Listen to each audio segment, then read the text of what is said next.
Well, we want to jump right into our study. We've got a lot to look through this morning. We're going to be kind of looking at a little bit longer section of the scriptures in the book of 1 Kings.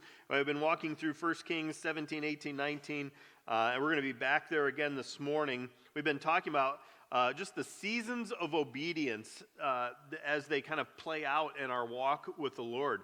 And we know that there are times where we experience winter-like seasons where perhaps you feel isolated and lonely. You feel like you're going through a season where either resources or opportunities seem pretty desolate and bleak and far between. And in those seasons, we learn that sometimes it's in those moments, in those seasons of life, where we learn to trust God, right? We learn deeply to trust the Lord, to lean into His promises for protection and provision and those kinds of things. And it's just it's a waiting game, right? It's kind of a shelter-in-place season for us in our faith. And so whatever maybe is happening physically to us or around us in our world, we know that spiritually we just kind of shelter in place, lean into the Lord, seek His face, and really do some personal good work in those moments. We also have talked about the fact that living faithfully according to God's purposes and toward His will and all of those, that can be a very polarizing commitment that brings in seasons like spring where you have this kind of weather that can be really beautiful and pleasant, and then the next moment there's thunderstorms and chaos and all kinds of wild stuff going on. Sometimes walking with the Lord feels like that, where we see evidence that God is doing things. Maybe He's called us, asked us to step into something, and as we do so faithfully, we get all kinds of opinions about that from those around us. There's a lot of noise from the peanut gallery, maybe your friends and family, neighbors, coworkers, who don't understand what it is you're doing, even though you've heard clearly from the Lord and you're trying to obey Him and honor Him with your lives. And so in those seasons, it can be kind of a wild time where some maybe are drawn to Him because of your faithful walk and your faithful witness. Others maybe take great offense and misunderstand and perhaps even malign you for it. And so it can be a kind of a polarizing walk with the Lord. And Jesus has told us to expect that the world hated Him, and if we align ourselves with him, that we should expect that may happen as well. Caleb did a great job last week reminding us that there are some seasons walking with the Lord that are just pretty incredible, aren't there?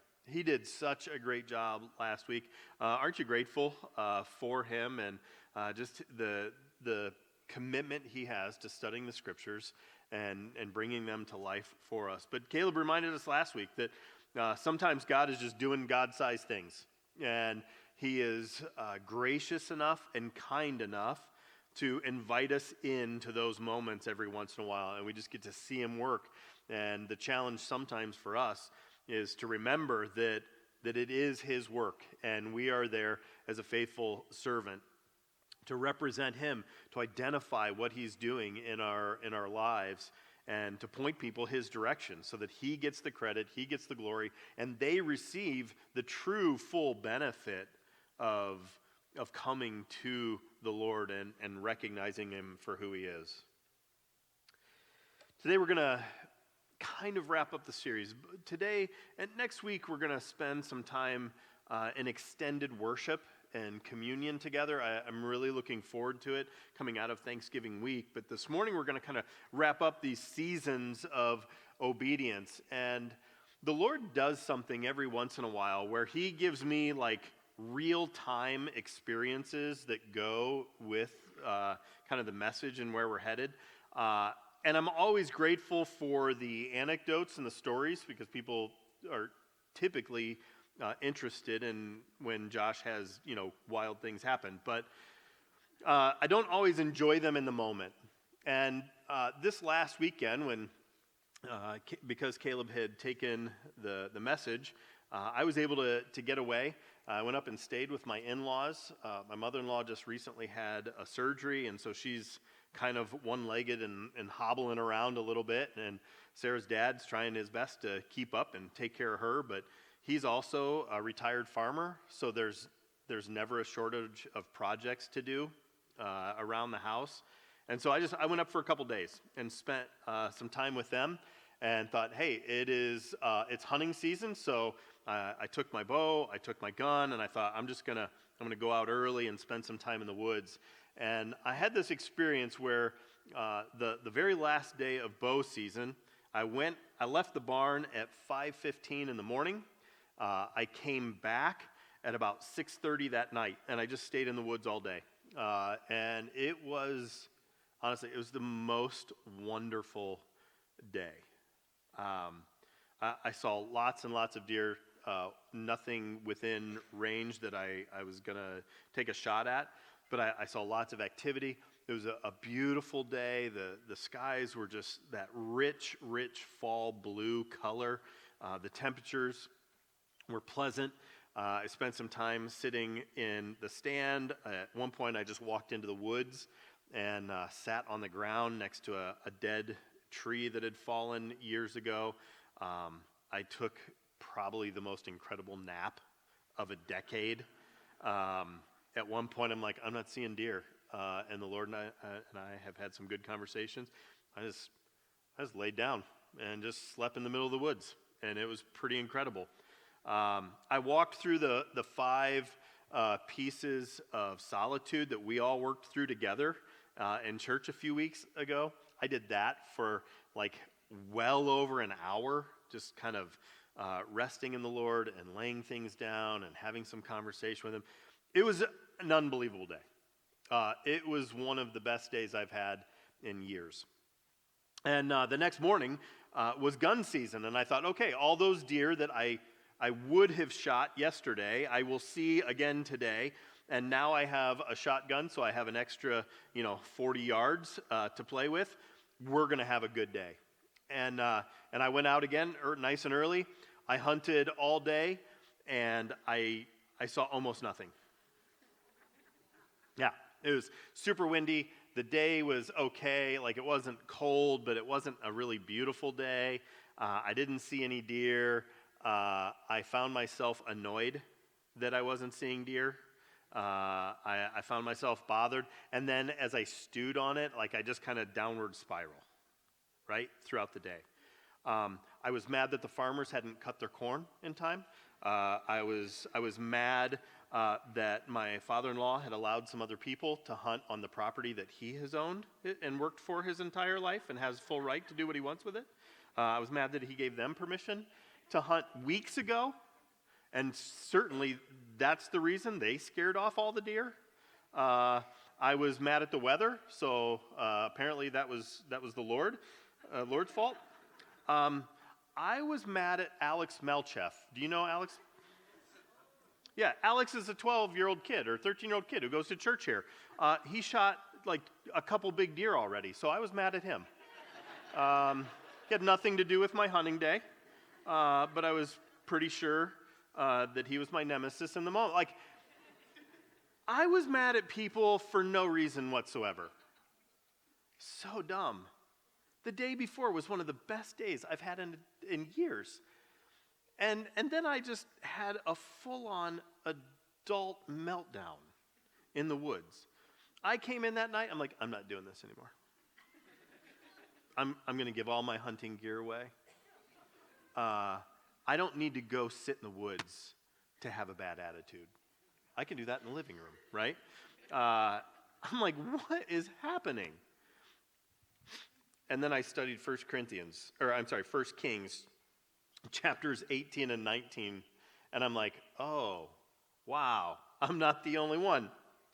So here's what's going on with Elijah. He has this incredible moment at Mount Carmel, right? He's lived with this widow in Zarephath for maybe a year or two. God has provided miraculously for them the whole time. Her son gets sick and dies, and then through prayer, Elijah revives him, and the kid comes back to life. He appears before Ahab, and now he has this incredible showdown on Mount Carmel with all the prophets of Baal and the prophets of Asherah. We talk about the 450 prophets of Baal, but the account tells us there are also 400 prophets of Asherah. So this is like 850 false prophets. Like, this is a major showdown. Verses 1, God answers, rains down fire like we have on our graphics to like lick up completely consume the sacrifice and the altar and the water and the soil around it. God answers, not just like, oh, thanks for the offering and the cow burns, but he just like completely consumes everything associated with it. There is no doubt what's happening here. God has proved himself. God's people are turning back. Certainly there is revival on the horizon. We know that rain is coming, and this 3.5-year drought is now going to end. Like, all of this incredible stuff is happening.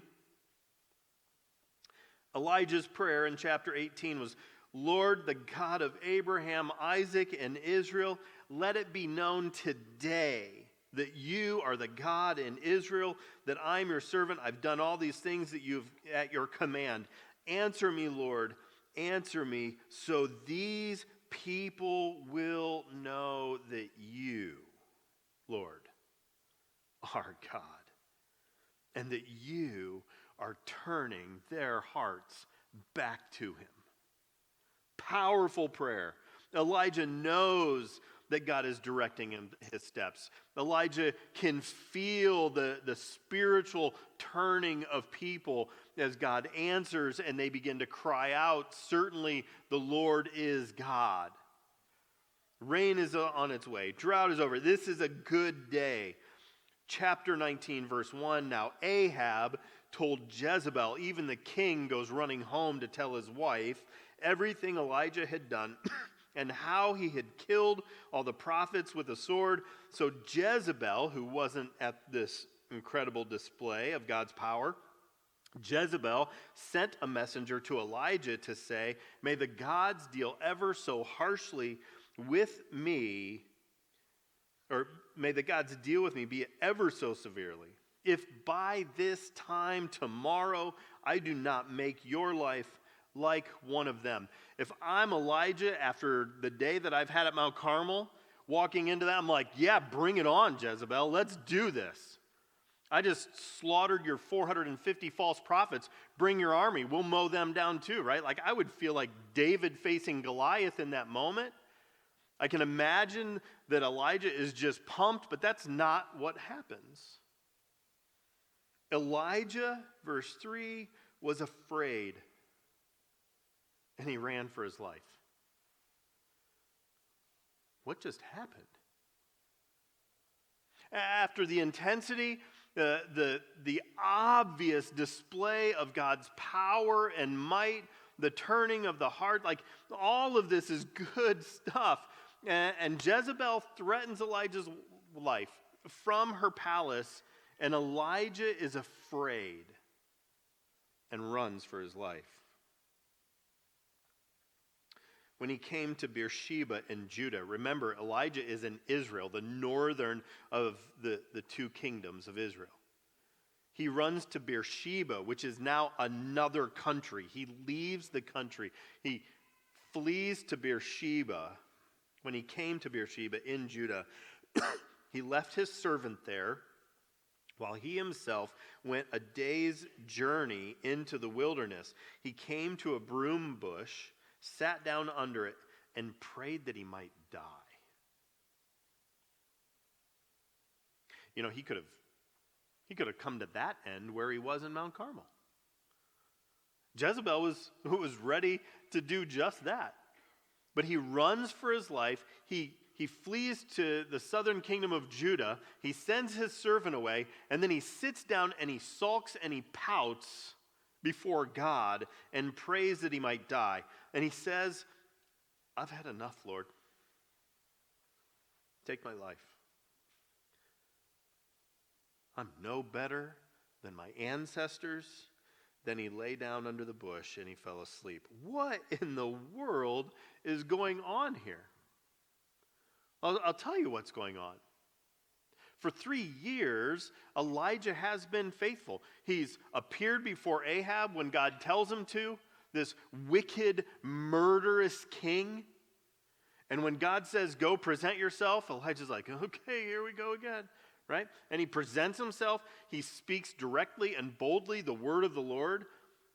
Lord directs him 3 years before to run, to flee. He lives in the wilderness, in this ravine, being fed by ravens. When the brook dries up, he's told to go to Zarephath. Like, he's been a good soldier. He's done what the Lord's asked. God's worked powerfully. God's worked quietly in his own life. Elijah's seen a lot. And when the all-consuming fire of God falls on the sacrifice and consumes the sacrifice and the altar and the ground around it, and when the prophets, the false prophets of Baal and Asherah are silenced, when the fire of God falls and the sacrifice is consumed, Elijah finds himself suffering from burnout. After all the intensity, all the obedience, all the miraculous interactions that he's had with the Lord God, the provisions, after all of that, the appearances before the king, the purging of the false prophets, the spiritual revival, all of this really incredible stuff, Jezebel threatens Elijah's life, and for a moment, Elijah takes his focus off of everything that God's done, this pile of work that the Lord has stacked up, as evidence that he is good and kind and protective and sovereign and powerful. For a moment, Elijah takes his eyes off of that and can't help but think about and hear the murderous threat of Jezebel. And he's afraid, he's terrified, he's defeated, he's tired, and he just packs it all in. Elijah suffers from burnout. And what does it look like? It tells us in the text, verses 3, 4, and 5. Verse 3 says, Elijah was afraid and ran for his life. Elijah felt deep fear, self-preservation type fear. Have you ever been overcome with this sense or assumption, belief that impending doom is coming? The bills are stacking up and you don't have the money for it.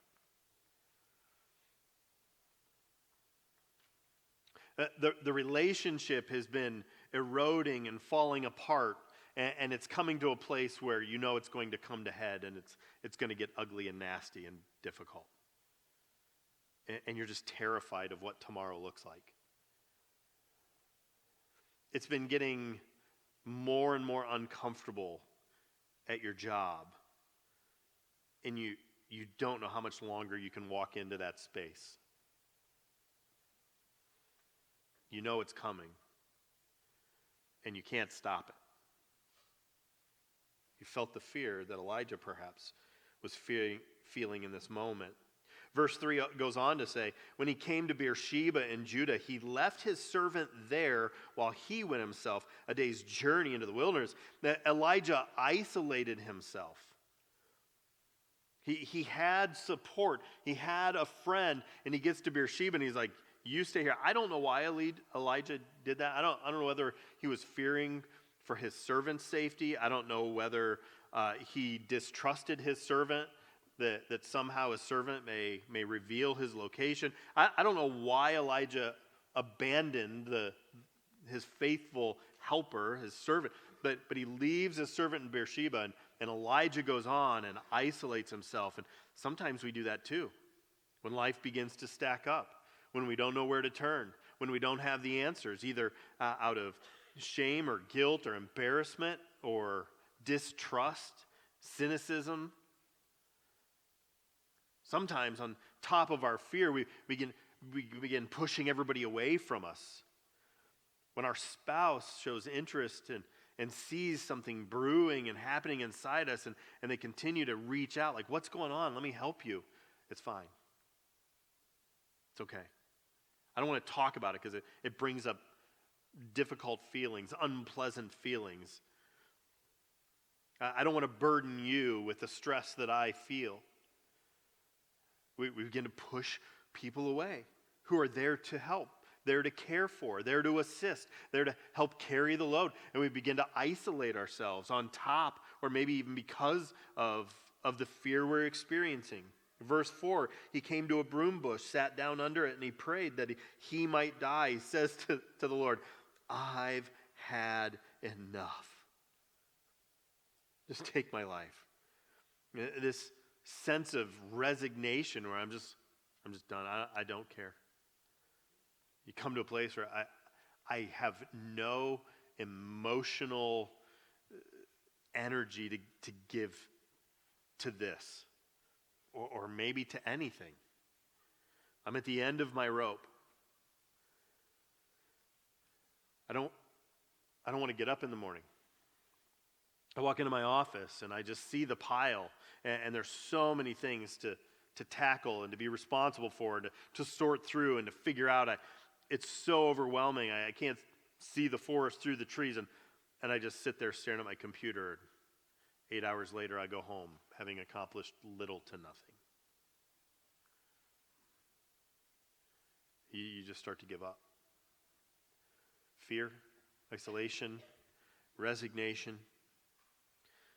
Elijah says at the end of verse 4, I'm no better than my ancestors. He looks back over history.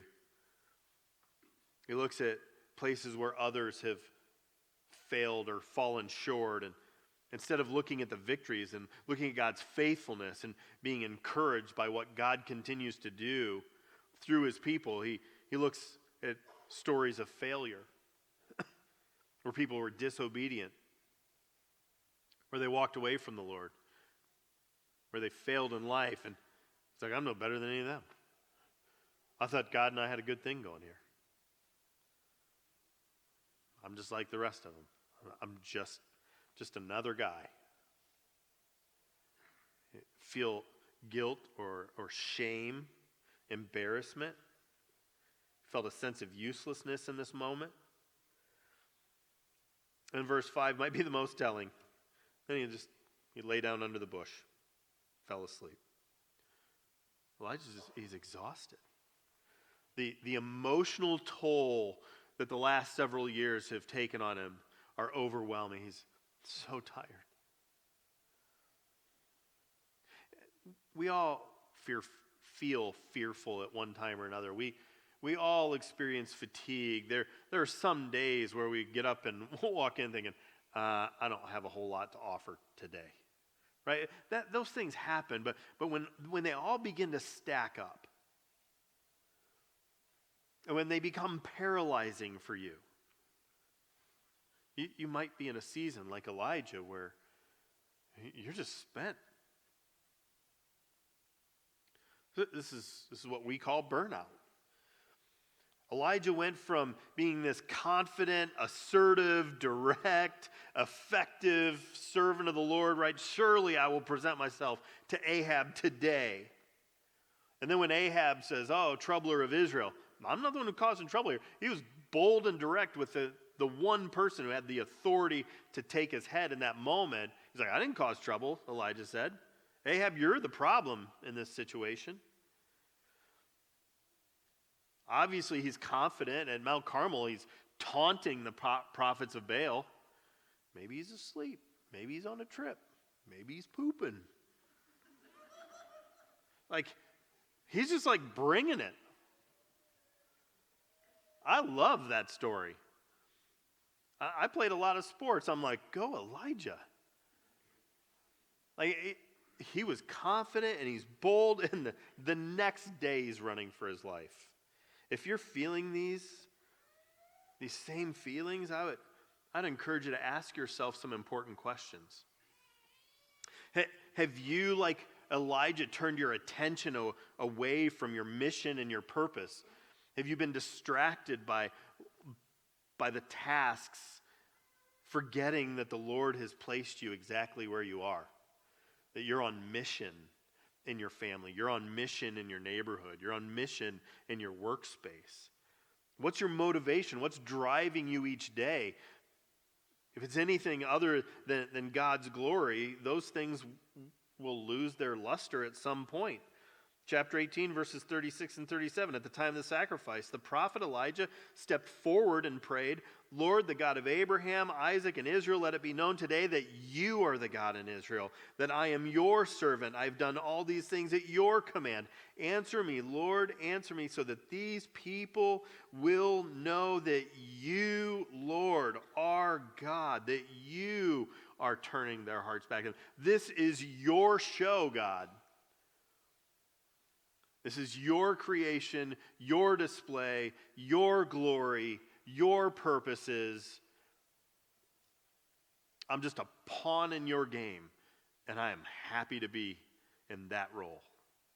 And Elijah goes from that to, oh no, Jezebel's going to kill me, and I've been zealous, and I've given so much effort to the Lord, and she's killed all the prophets, and now she wants to kill me. It's me and her and them, and when he flees, he didn't talk about what God's done at all. His attention has become completely self-centered. Where does your strength come from?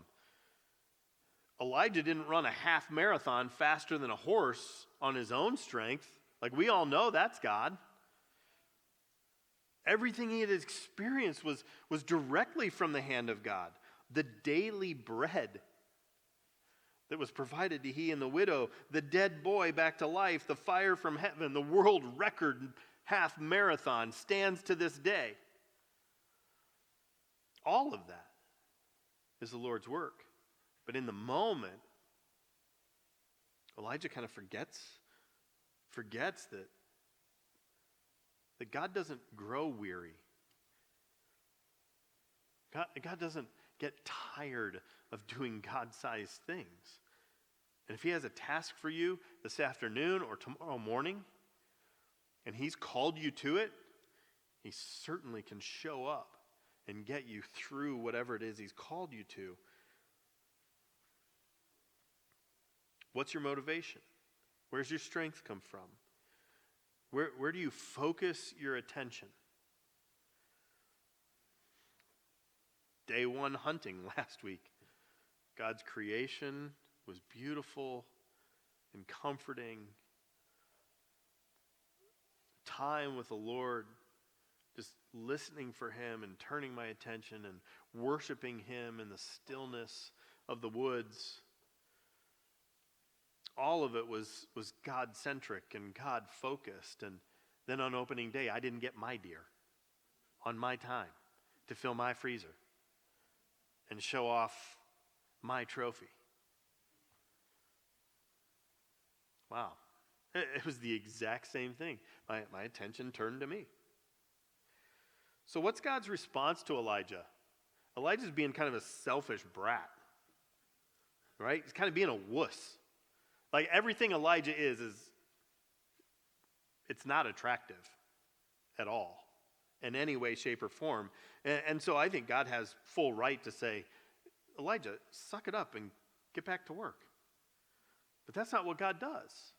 God says in verse 5 of chapter 19, we're told that Elijah falls asleep under this broom bush. And verse 5 says, all at once an angel touched him and said, get up and eat. 2 verses later, verse 7, the angel of the Lord came back a second time, touched him and said, get up and eat, for the journey is too much for you. In this moment of exhaustion and exasperation, where Elijah has nothing to offer, nothing to give, he can't figure out how to take another step, God gives strength and rest to the weary. Because it's who God is. We see this all throughout history. We see it in the scriptures. God promises several times throughout the Bible to be our strength, to be our rest, to be our Sabbath. Isaiah 40 says, He gives strength to the weary and increases the power of the weak. Even youths grow tired and weary, and young men stumble and fall. But those who hope in the Lord will renew their strength. They will soar on wings like eagles. They will run and not grow weary. They will walk and not grow faint. Jesus says in the Testament, come to me, all who are weary and burdened, and I will give you rest. In Elijah's weakness, the Lord so beautifully attends to him. He doesn't scold Elijah. He doesn't try to teach Elijah a new lesson. He doesn't send Elijah back into the fray in that moment. There's no new revelations or lessons or missions. God just comes to him and attends to him, cares for him beautifully, quietly, intimately. Takes care of Elijah. And after his little rest stop, Elijah takes now a 40-day desert pilgrimage, the Bible tells us, to Mount Horeb. Chapter 19, verse 8. Strengthened by that food, he traveled 40 days, 40 nights until he reached Horeb, the mountain of God. Bible scholars, you know another name for Mount Horeb? The mountain of God? Sinai. What an incredible turn of events. Elijah is exasperated. He's seen God work in a powerful way. He finds himself in the wilderness alone, whining and crying out to God. It would have been better had I just died. Does that sound familiar? The Israelites, out of Egypt, incredible displays of God's authority and power over the false gods of Egypt. They get into the desert and they immediately are like, well, this stinks. We should have just died as slaves back in Egypt. And the Lord takes them to Sinai, or here, Mount Horeb, the mountain of God. And Elijah, who had just told the Lord, I'm no better than my ancestors, takes a pilgrimage to where his ancestors met the Lord for the first time, where God revealed himself in strength and power and goodness and giving them the law. And when he gets there, God asks Elijah, what are you doing here? He replied, I've been very zealous for the Lord God Almighty. The Israelites have rejected your covenant. They've torn down your altars. They put all your prophets to death with a sword. I'm the only one left, and now they're trying to kill me too. Everybody else stinks, God. Nobody else is following you. I'm the only one. I'm all by myself.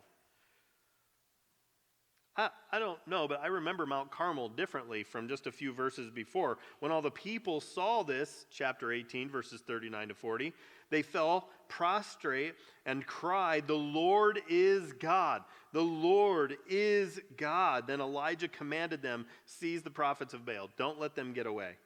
They seized them, and Elijah brought them down to the Kishon Valley and slaughtered them there. Elijah doesn't remember reality very accurately in this moment, does he? God worked a powerful miracle at Mount Carmel, and the people recognized it, and they were ready to give their allegiance back to God. But now Elijah's like, I'm all alone, and nobody loves you, and nobody likes me, and they're going to kill me. Through all of this, God was near, even though Elijah talks about being alone, even though he tries to isolate himself, even though he goes out by himself to die in the wilderness, the Lord never leaves him. He meets him where he is. He helps him reset his thinking. The Lord said, go out, stand on the mountain in the presence of the Lord, for the Lord is about to pass by. What's Elijah's main problem? He's taken his focus off of God, put it on himself. And so God says, go out, stand at the mouth of the cave. I'm going to remind you who you are, why you're here, who has carried you through all of this? I'm coming to you, Elijah. God remains near. He doesn't come near to the isolated. He remains near. He's been there the whole time. Nature shudders before God. Earthquakes, fires, wind, ripping apart the mountain. Poor Mount Sinai just takes a beating when God shows up. Nature shudders before a holy, mighty God. And in all of the sound, all of the storm, all of the chaos, we're told God's not in it. And then he comes in an intimate, gentle, nourishing, comforting whisper to recenter Elijah, to fill him with peace and hope. And so then the Lord asks again, Elijah, what are you doing here? Elijah's better, but he's not well yet. He gives the same answer in verses 15, 18. I'm zealous. I'm the only one on the job. Everybody else threatening to kill me, yada, yada, yada. And look at what the Lord does, verses 15 to 18. The Lord said to him, go back the way you came. Go down to the desert of Damascus. When you get there, anoint Hazael king over Aram. Also anoint Jehu, son of Nimshi, king over Israel. Anoint Elisha, son over Shaphat, from Abel Meholah, to succeed you as prophet. Jehu will put to death any who escape the sword of Hazael. Elisha will put to death any who escape the sword of Jehu. Yet I reserve 7,000 in Israel, all whose knees have not bowed down to Baal. Not 7,000 converts, 7,000 who have not bowed to Baal, who never bowed to Baal, and whose mouths have not kissed him. God sends Elijah back with support because of his faithfulness. Elijah, turn and go back. If you are obedient and faithful, I have people to come alongside you. We have new kings coming who will worship me. We have a new prophet to do the work that you've been doing so faithfully. And we have masses of people who have always been faithful to me. I find it fascinating. Elijah still has purpose, even though it changes a little bit. He has support and help. Not just one servant that he can so easily shove away, but now there's a whole host of support. God reminds him, you're not done yet. Your efforts are not in vain. I'm doing a good work. And I have more for you. And he sends him back. There are moments, there are seasons where we need rest, where we need comfort, where we need the presence of the Lord. Elijah teaches us that those moments usually come because we've lost focus, we've turned our attention to all kinds of things that distract us from the reality that the God whom we serve is sovereign over all things. He has mission and purpose. He will not fail. He gives rest and strength to the weary. He lends support to those who are faithful to him. He comes and reveals himself, shows himself, and cares for his own when we need him the most. And so we can walk through difficult seasons knowing that his hand is on us. Let's finish thanking him for his faithfulness. God, we love you. We honor you. We know that we are often short-sighted, that we get concerned and worried about things that are nothing to you. God, forgive us for our selfishness, for our short-sightedness, for the fact that we too often turn the focus from you and what you're doing to us. God, hear our confession today. Give us the rest that we need, that we might be faithfully lean into Sabbath moments where you come to comfort, to strengthen, to nourish, to remind us of your eternal presence, that we would be prepared and ready and obedient when you call us back into the fray. May we always be faithful as your servant Elijah. We pray this in your Son's name. Amen.